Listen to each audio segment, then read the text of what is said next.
The post-Cold War dream of a cooperative global order is fading fast. Today, the world is once again a chessboard, crowded with powerful players, blurred alliances, and uncertain rules. From Washington to Beijing, Moscow to Brussels, leaders are no longer speaking the language of universal values. Instead, they are cutting deals, flexing muscles, and redrawing sphere of influence.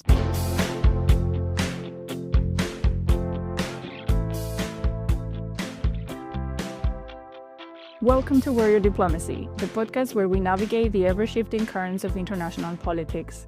I'm Valeria, and today we're diving into a world that is moving from internal liberal system based on rules and cooperation towards one of confrontation and great power politics, West versus East, democracies against autocracies. The era of multilateralism and international liberalism is being tested, bent, and maybe even replaced by new dynamics.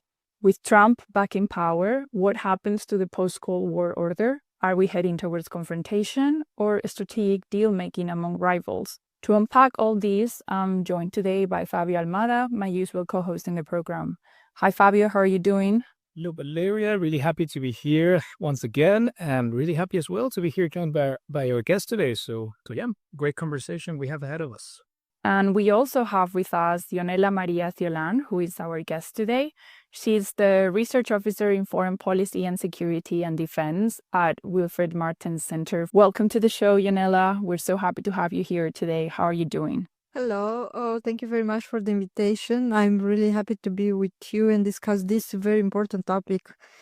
In order to analyze the state of great power politics today, we're going to divide the conversation into three main blocks, per usual. In the first, we'll set the scene with a look at the current dynamics between major international players, particularly the United States, China, the EU, and Russia, and see how Trump's second term could reshape this tense landscape. In the second block, we will explore the growing strategic convergence between authoritarian states, also known as the Axis of Upheaval, which includes China, Russia, Iran, and North Korea. And we will look at what could mean for the global order. Finally, in Block 3, we turn to the West. As NATO faces internal divisions and the US becomes less predictable, can Europe step up, or are we witnessing a deeper fracture in that Western alliance? Really interesting topic today, Valeria. Really, Ionela, and honestly, really glad that we're touching it. I mean, with the latest developments we are getting from the Middle East, from everything taking place, I think it's the right moment to talk about the state of global politics. But before we just head into the conversation, just wanted to send a big thank you to everyone that listens to the podcast. And of course, I need to say thank you to Laura Gaitan, a colleague of mine from YPFP Brussels, for putting us again in contact with Ionela. And by the way, Ionela, we actually met a couple of years ago in a conference in University of Kent when I was a master's student there. So since then, I've been following your work, your talks, publications. So yeah, especially grateful for you to find the time to join us today. And again, for everyone maybe interested in this topic, you can check events of YPFP, which stands for Young Professionals in Foreign Policy. They have a branch here in Brussels, in DC as well, where Valeria used to live. So again, don't hesitate to check for events, conversations, networking around foreign policy. Really interesting association. But Valeria, Ionela, I think that nothing more for this introduction. We can go ahead and get started with the first topic.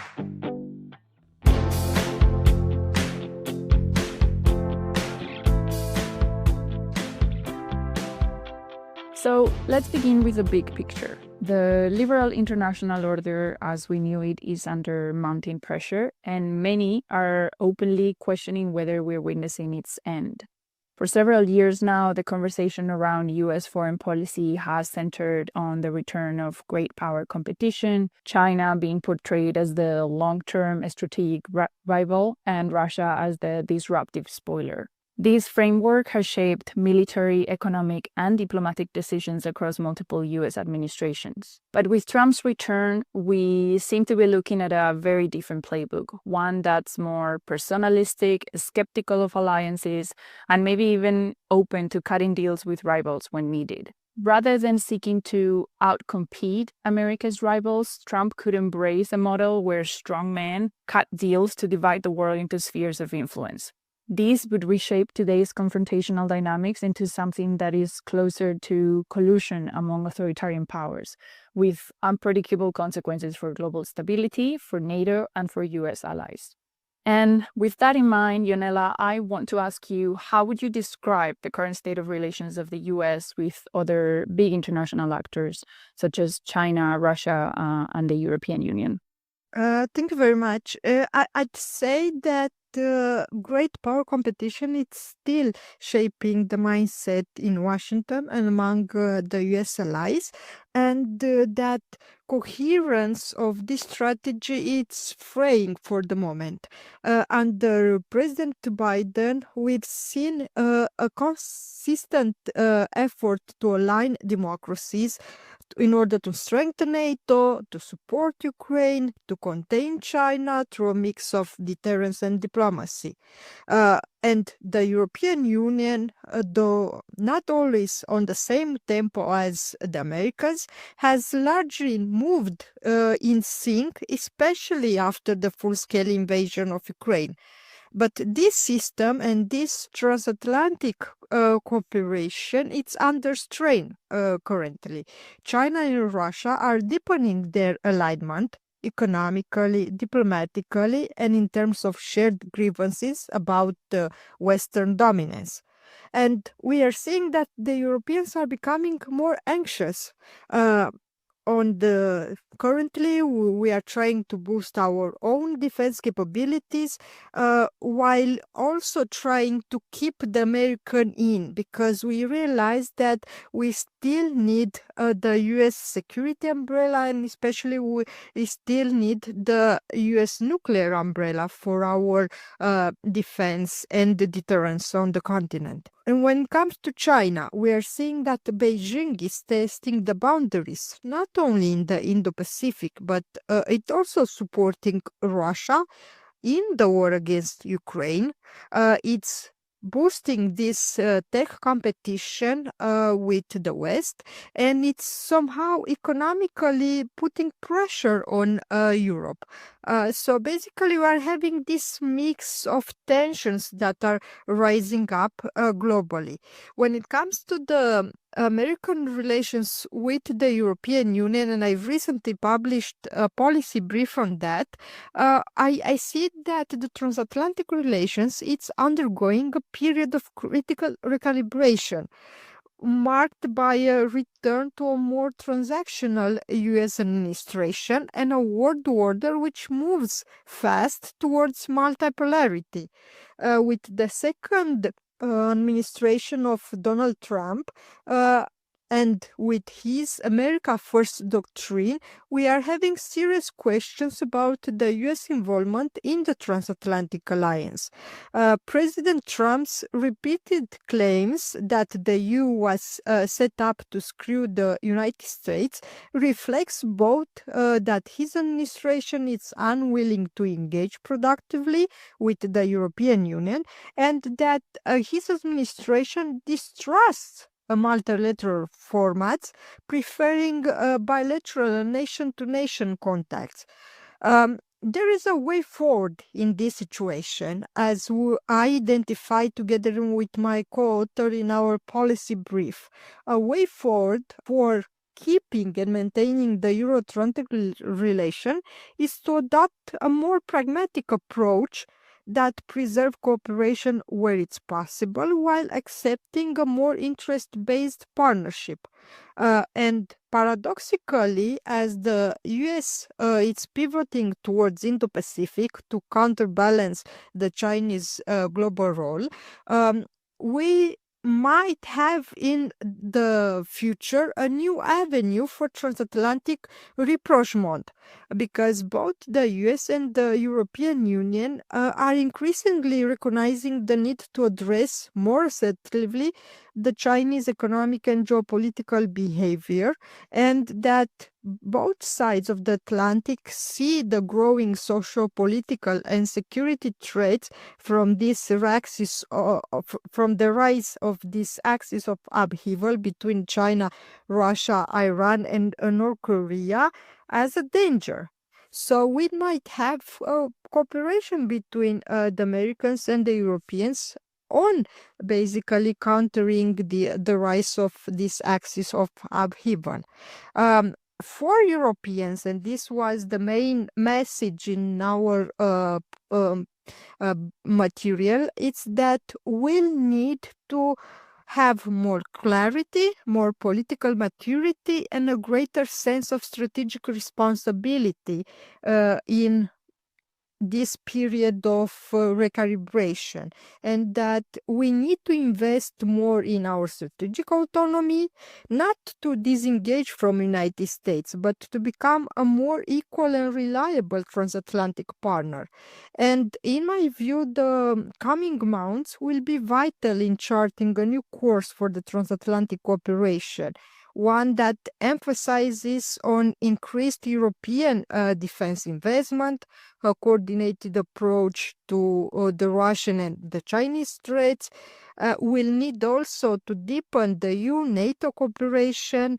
We'll need the responsible resolution to the war in Ukraine and a more balanced EU-US partnership. So, to conclude on this idea, the European leaders will need to make a concert effort to build bridges with the Trump administration by focusing on areas of convergence and mutual strategic interest. Wow, Ionela, that's a magnificent way to start the podcast right there. I think you touch on great topics, and let me try to complement a bit here and there where I can. Again, I think what you're mentioning, where the transatlantic relation is heading, and of course that the European countries need to definitely invest more in their own defense. I think we are talking in the context of the next NATO summit, and most of the European countries will have to increase their spending. Definitely, we are seeing that trend there.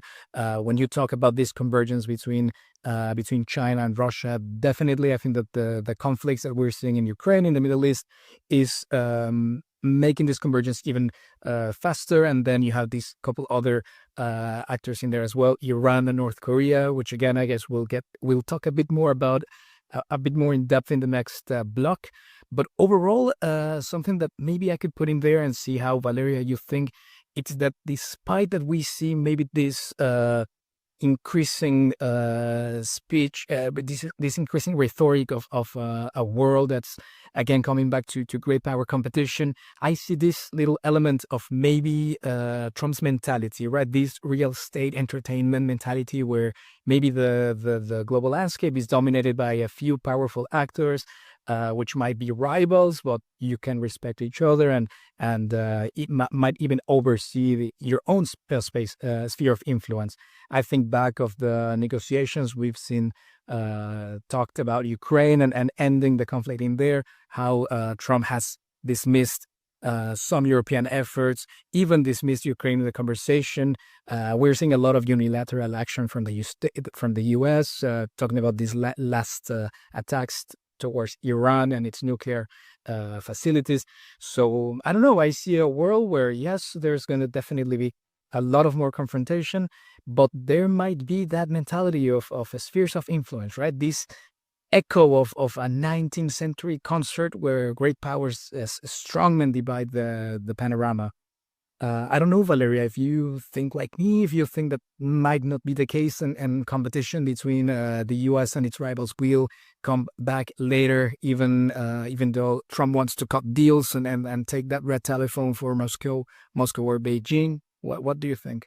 I definitely agree, Fabio, that it seems like that is where we're heading. But at the same time, I think some of the words that Ionela used about uncertainty, distrust, moving towards something more pragmatic and interest-based, I think at the end of the day, that is what is going to define this new era, which I don't think is necessarily a full replacement to great power competition in the way we used to know it, but it's supplemented by a more interest-based partnership. It's a more fluid system, and we're going to see also, in response to that new trend, a lot of countries in Africa, in Asia, in Latin America that are, we've been seeing this for years now, that are just not picking sides on pursue a rather multi-alignment strategy.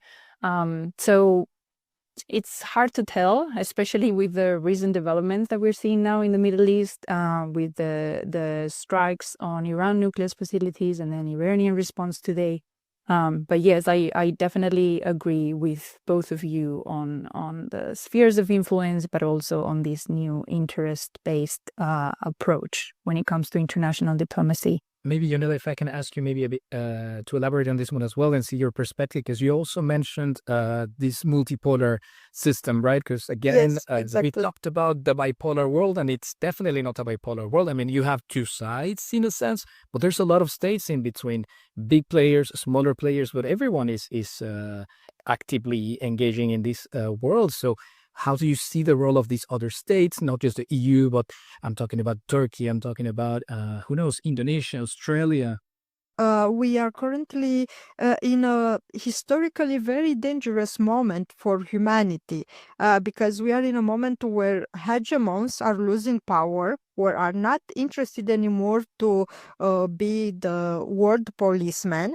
And we have the emerging actors that are rising, and they have this assertive and aggressive foreign policies, and they are trying to impose their view on the world order. So we are not longer anymore in a full multilateral system, one which was based on this international liberalism, on the rule-based order, on norms, on liberties, human rights, rule of law. But we are not yet into a multipolar system. We are currently stuck in between, in a moment of uncertainty, which is currently characterized by more chaotic, unpredictable, and unstable international order, which, of course, this might also lead to more conflicts, more tension, more international competition. And we are seeing that these days, actually. Of course, you mentioned about the countries which are stuck in between, which they don't want to choose a side. Some of these countries might want to approach more, and they are trying to approach more the European Union, because if we are looking at the international system right now, when we have the American hegemon on one side and we have the rising hegemon China on the other, we have the axis of upheaval around China. Oh, and you mentioned what about the other countries, the countries that don't want to choose a side? Well, they might want to choose to strengthen their relations and their partnership with the European Union. And this is something that we are seeing, for example, with the countries in Central Asia. We are seeing a growing interest from Turkey to cooperate with the European Union, but also with other countries from Latin America, from Africa, from South Asia, because basically the European Union, it's the second largest economy and trade market in the world, but it's perceived as a pole of stability, and it's also an organization who is credible. It's an organization who still is trying to support the rule-based international order. And this is also an opportunity for the European Union to forge its own path within this multipolar system, because basically it attracts these countries that don't want to be aligned only with United States or China, which they want to diversify their foreign policy and avoid being overtaken by one of these currents.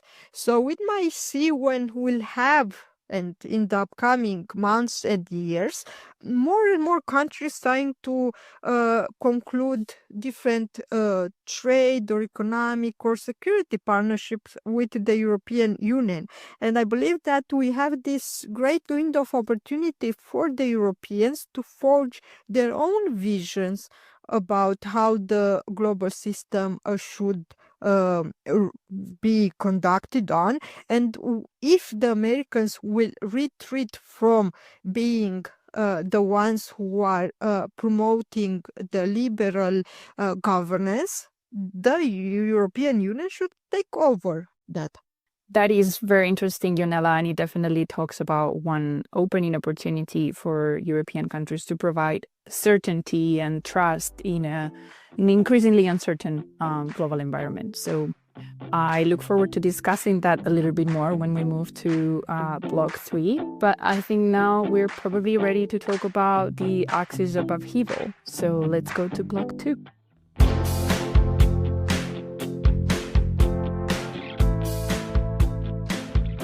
Russia, China, Iran, North Korea, they are four very different actors, but increasingly aligned in their desire to erode the US-led global order.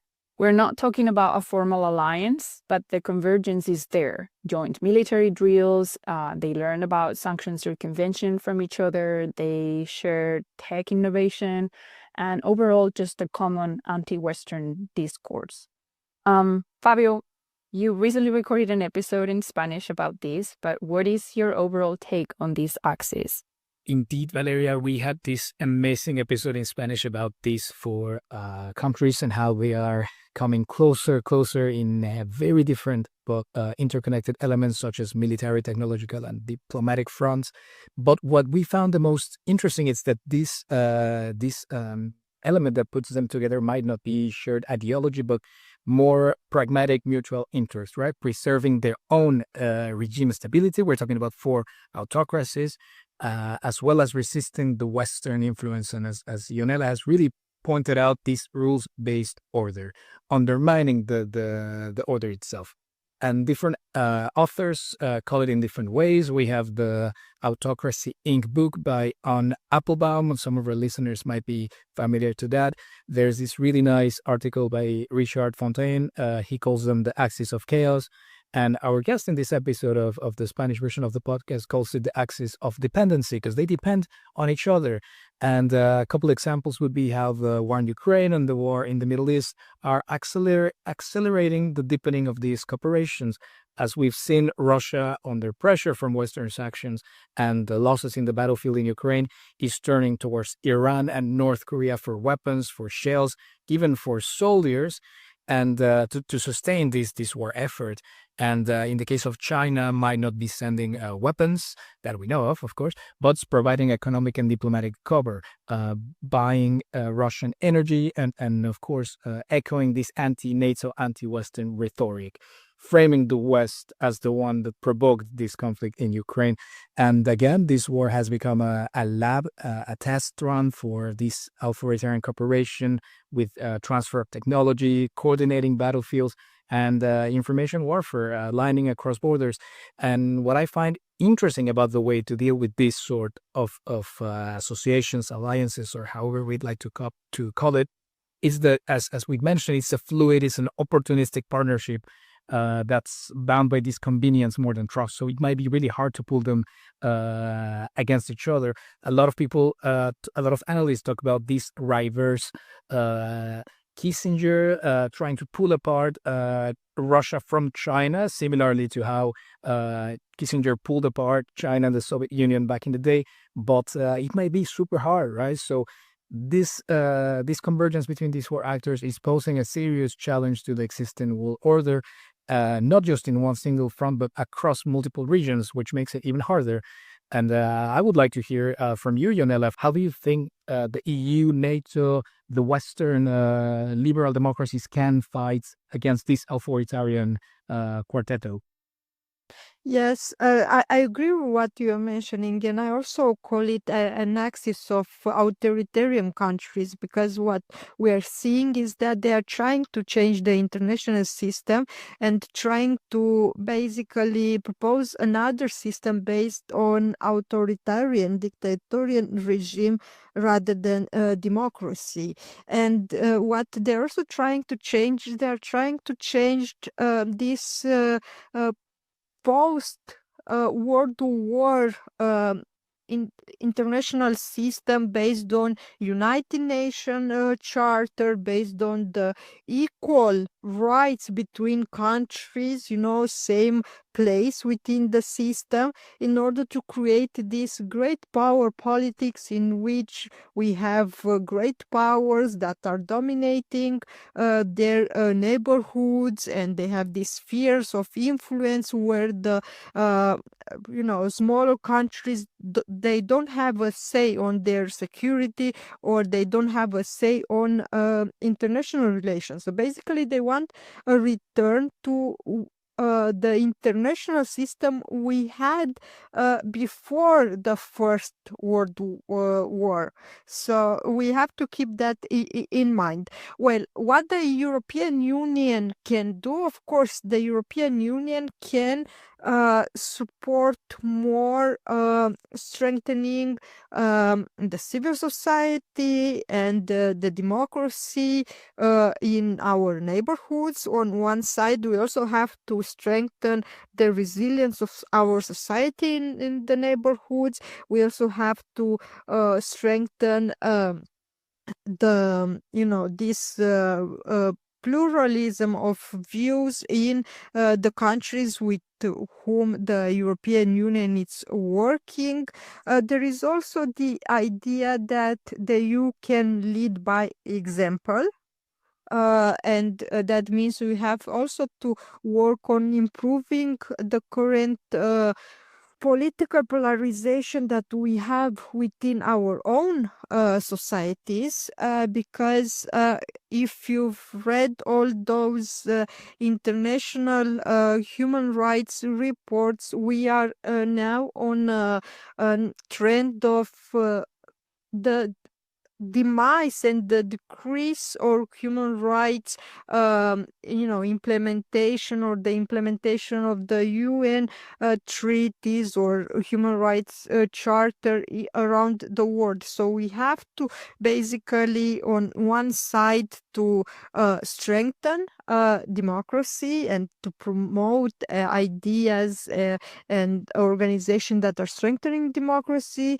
Internally in the European Union, we have to fight against the rise of extremism, both on the left and the right.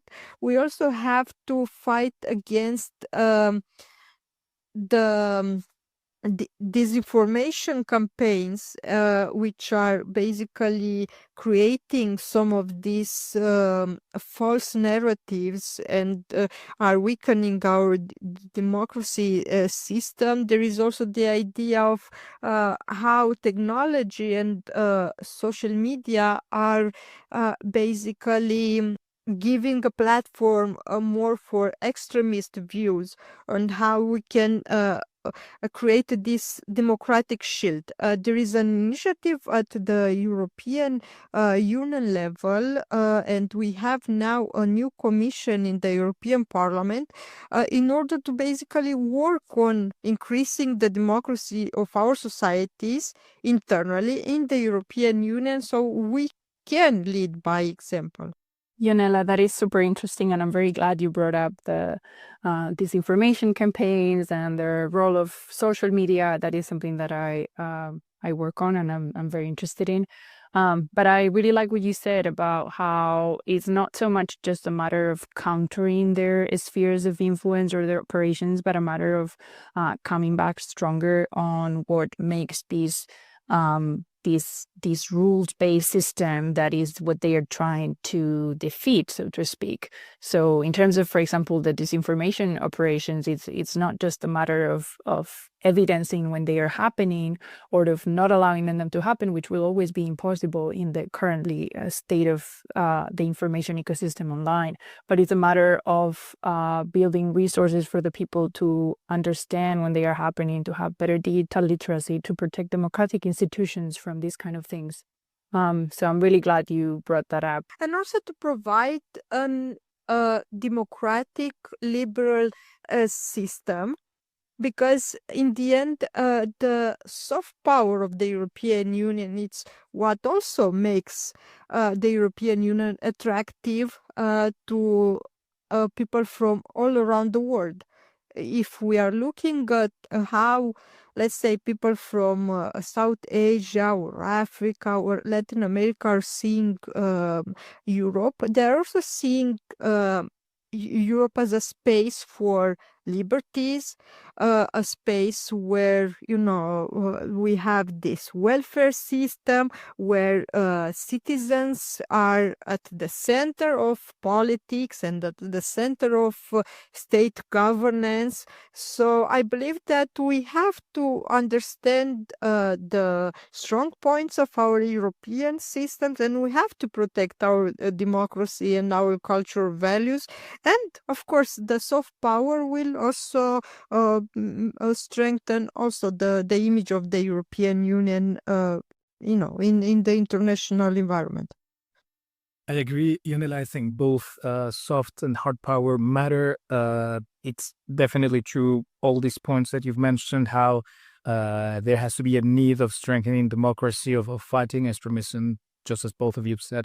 It's true, but I think that, again, the conversation lately is that the EU, if they want to be a geopolitical actor, well, they need to invest how this can be reflected around the world, which unfortunately it's that military power, that defense capabilities that we've seen how necessary it's to invest there as well, right? And the situation might call for spending incredible amounts of money that could go in other ways and other locations. But again, when you have a neighbor that's willing to erase borders by the use of force, when there's that threat next door, and then you see how the panorama is looking all over the world, unfortunately, that might be something reasonable for being safe. No, it's not the conversation I'd like to have, Yeah. but unfortunately, it's the world that we live in, right? Yes, I agree with what you're saying, and this is something that I've been working at the Martens Center for the past 2 years.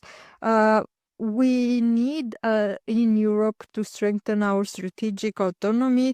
We need to build the European Defense Union, basically the defense policy of the European Union, which will strengthen the same time the European pillar of NATO. We need to have more credibility that we in Europe can protect conventionally the continent, and that we can also support Ukraine in its fight against the Russian aggression. So I agree with what you said. That's why for the first time the European Union has in its mandate now a European commissioner for defense and space, which is something new for the European Union, in the person of Andrius Kubilius, former Prime Minister of Lithuania. We also have for the first time a white paper on the future of European defense, through which basically the European Union is proposing various financial instruments to support the member states to invest more in defense capabilities, to strengthen their defense readiness, and to also invest more on medium long term on defense innovation. So there are a lot of initiatives, and there is a lot of effort put in process in supporting the member states to strengthen also the European pillar of NATO, because we know that 22 or 23 of the EU member states are also allies in NATO. So we have to make sure that when we are discussing about this partial American retreat from Europe. And we know that this is a reality which will happen. Secretary had said a couple of months ago, mentioned that Europeans will have to take the defense of the continent on their hands. There also discussion about that the Americans might pull out some of their troops from Europe. Which, this information appeared in the media recently. So there is this idea that the Europeans are trying to negotiate with the Americans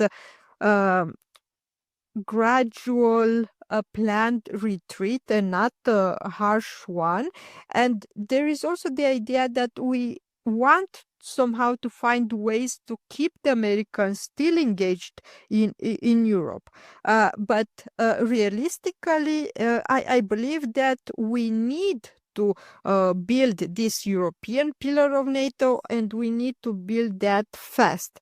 And I would also want to add here an idea which I believe that it's quite important. It's that we cannot afford to basically do nothing for our defense, because there might be the possibility to have a Russian attack on the European continent, on the eastern flank, in 2 to 5 years. Secretary General Rutte of NATO was mentioning that there might be a possibility for Russia to attack in 5 years.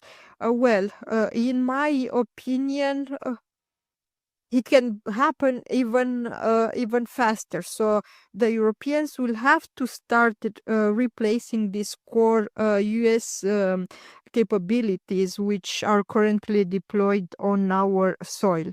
That was so interesting, Ionela, and talking about a wake-up call that is definitely one for NATO and for the European Union.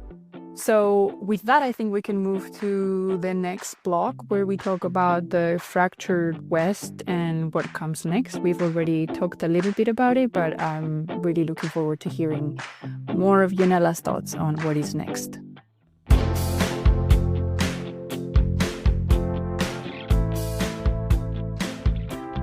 Europe is watching this unfold with a mix of concern and hesitation. Defense spending has increased, but the progress remains uneven. NATO is under pressure, not just from external threats, but from within.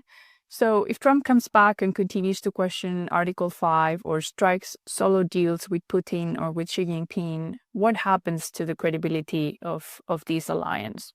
Ionela, do you think the West is truly fractured, or is it just undergoing a painful realignment? Because from what you're saying, it does sound like there's a window of opportunity here, and you think that it can be a wake-up call for.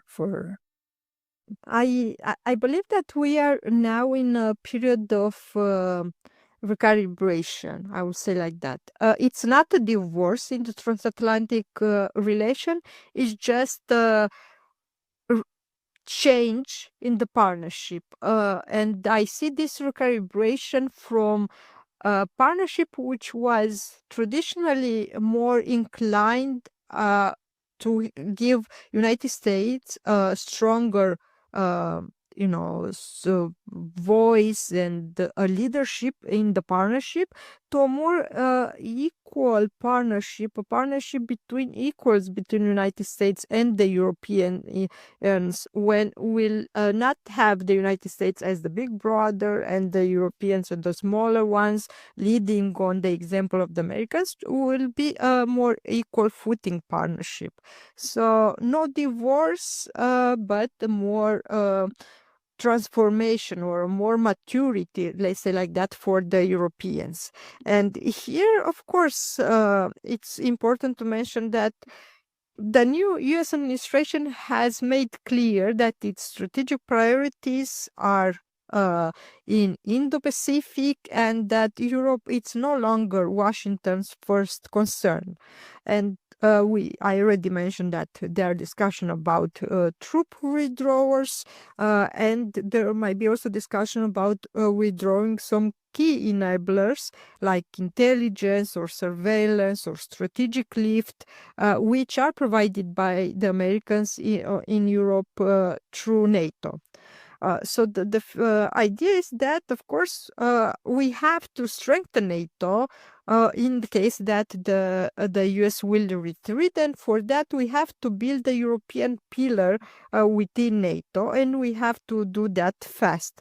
That means under this scenario, United States retains responsibility for nuclear deterrence and space power and strategic intelligence for at least a decade, while the Europeans will take charge over regional deterrence and build more rapid reaction forces, and progressively they will fill the strategic gaps that Washington will no longer cover. This is also the discussion that we will have at the NATO summit, which means increasing the defense spending from 2% to 3.5% GDP for core defense, with an additional 1.5 dedicated to broader security investments, critical infrastructure, military mobility. And if the Europeans will decide on this 5%, will also lead to more common procurement, integrated supply chains, and building a real European defense industrial base. But above that, we also need in Europe a strategic culture change in which Europeans are starting to act more together, and to also think about the possibility that we'll have to act without United States if we must.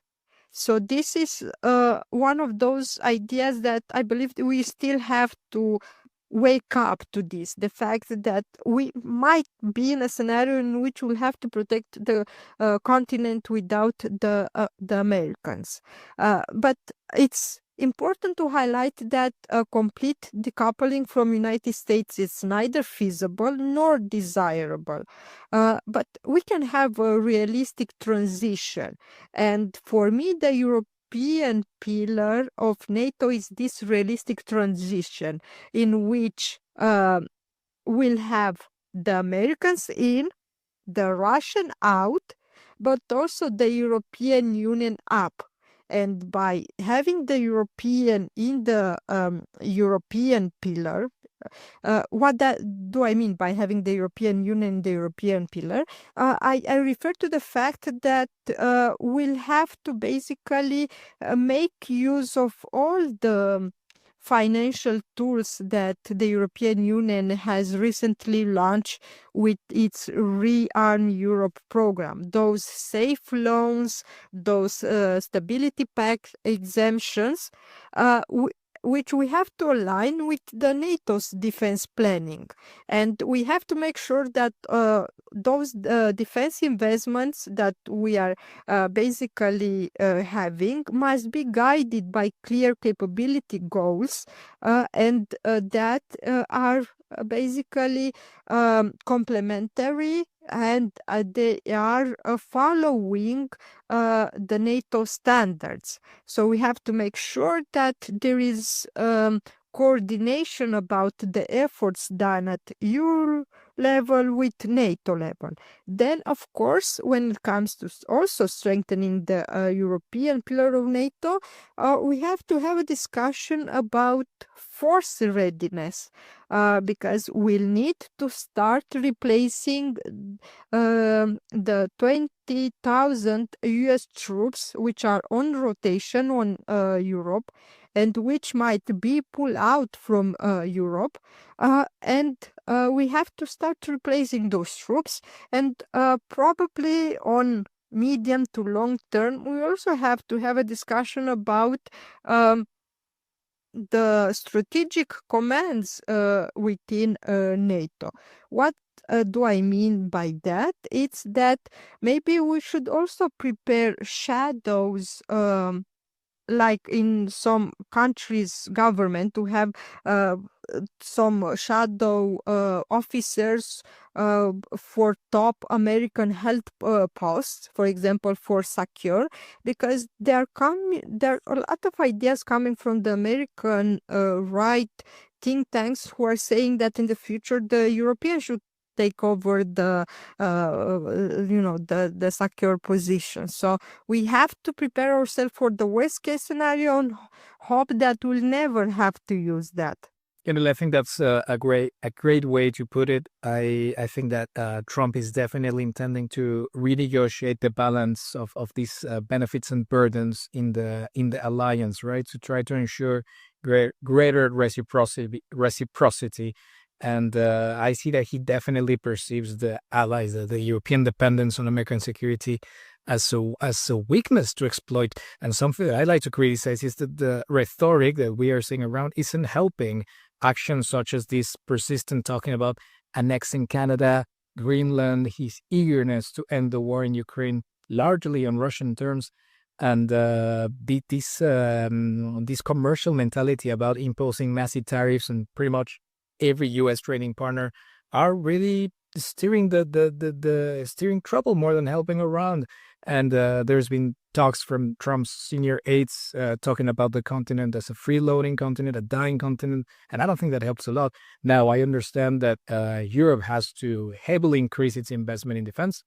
It's true, put your money where your mouth is, strengthen its own economy, and prepare itself for any potential threat. That's true. I think that Germany's new chancellor, Friedrich Merz, has definitely said it. No? We need to prioritize to strengthen Europe and to achieve independence from the U.S., being able to depend less on the U.S. for defense. And I understand that the priority of the American administration and geopolitically wise, it's definitely the Asia-Pacific theater. But one thing that's coming out more and more in the last days is how much the Middle East is burning up. And the U.S. could face a significant risk of getting stuck or deeply entangled in the Middle East for another decade, as we are seeing this increasingness of the attacks between Israel, Iran, and as we are recording on the evening of June 23rd, there's some reports of attacks in American bases in the Middle East. So definitely the situation there is quickly evolving, and maybe this is going to shift the panorama for the next week. And who knows how things will look. I mean, as we speak, the news don't stop. But one thing is for certain is that the great power politics is coming back into the table.